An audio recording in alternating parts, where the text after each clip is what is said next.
Mashine zimeanza kazi na Afrika haitabaki kama ilivyokuwa.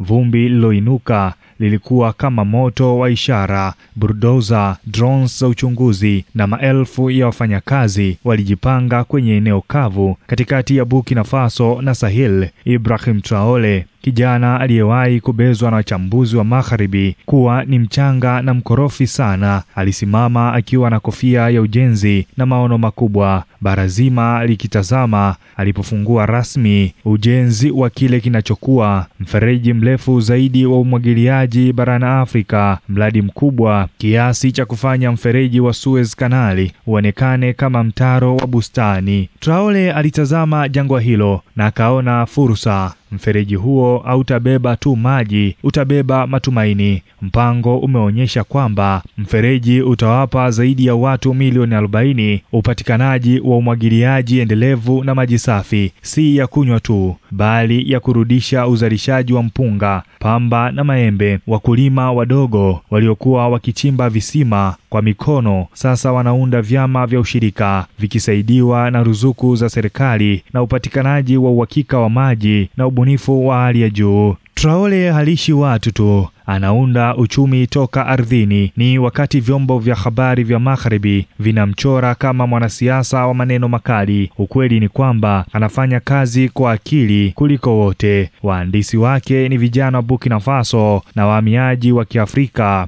waliorejea kutoka Ulaya kujenga mustakabali wa nyumbani. Traore hawalazimishi, anawatia moyo. Na kinachovutia zaidi, mfereji unapita maeneo ambayo zamani yalikuwa ya vita. Sasa watawala wa kijeshi wanaacha silaha ili kuwa wakandarasi. Haki kabisa. Traore anageuza maeneo ya vita kuwa mashamba ya chakula, si kwa hotuba bali kwa maji, dhamira na vitendo. Nchi za magharibi hazikutarajia, sasa zimeingiwa na wasiwasi. Kwa nini? Kwa sababu Traore hakuomba msaada wao, hakubisha milango ya IMF, hakualika AU kuweka masharti. Badala yake alikimbilia ushirika wa Barki. Alipata msaada wa miundombinu kutoka Uturuki na UAE na ushauri wa kiteknolojia kutoka kwa wataalamu wa maji wa Korea Kusini. Hii ni ndoto mbaya kwa wakoloni wa kisiasa, lakini hapa ndipo Traore anapobaki kuwa na busara. Alisisitiza kuwa mradi huu si dhidi ya magharibi bali ni kwa ajili ya Afrika. Na sasa nchi za Afrika Magharibi zinapagawa. Mashirika ya utafiti yanatoa ripoti kuhusu hatari za kimazingira. Vyombo vya habari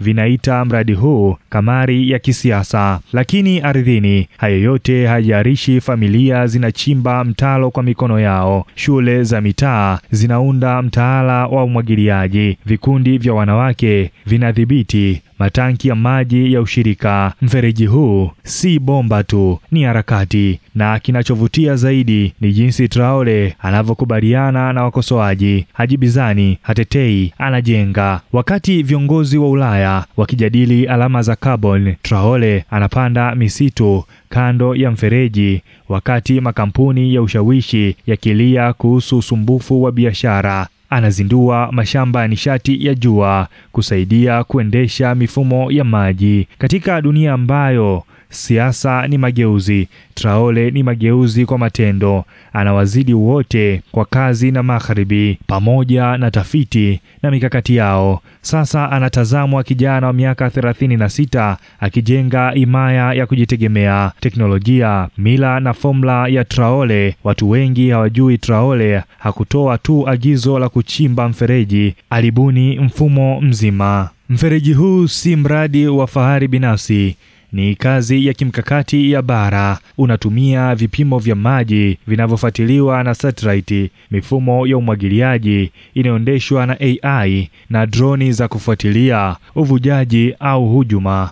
Lakini si teknolojia tu, ni ubunifu wa hali ya juu. Wakulima wanapewa mafunzo kusimamia sehemu zao wenyewe, wakitumia desturi za jadi za kumwagilia. Hiyo ndio formula ya Traore, kuunganisha maarifa ya jadi na ubunifu wa kisasa. Wafugaji wa Kifula wanashauri wahandisi jinsi ya kuelekeza njia za mifugo bila kuvuruga maisha ya wafugaji. Wazee wa vijijini wanasikilizwa kabla ya ardhi kuguswa, kuhakikisha maneno ya mababu yanaheshimiwa. Matokeo yake hakuna upinzani, kuna mshikamano. Mradi huu hauleti maji tu, unaleta amani, na wakati wowote mataifa mengi yakigombania haki za maji. Traore amesaini mikataba ya kushirikiana na maji mapema na Mali, Niger hata Chadi. Mfereji huu ni mkataba wa bara zima, si wa taifa moja tu. Ni diplomasia kupitia miundombinu. Mfumo wa fedha pia ni wa kipekee. Badala ya faida kukusanywa na serikali kuu, Traore amegawa umiliki wa kifedha kwa kila mkoa wa mfereji. Hii ina maana wakazi si watumiaji tu, ni wanahisa. Hivyo ndivyo unavyokomesha ufisadi, hivyo ndivyo unavyounda urithi. Mfereji huu si mtaro tu kwenye mchanga, ni damu mpya ya Afrika iliyobuniwa kusambaza fursa kila kona. Na yote haya yanatokea kwa sababu mtu mmoja alikataa njia nzima za kizamani za Afrika ambazo zilikuwa zinatumiwa na nchi za Magharibi.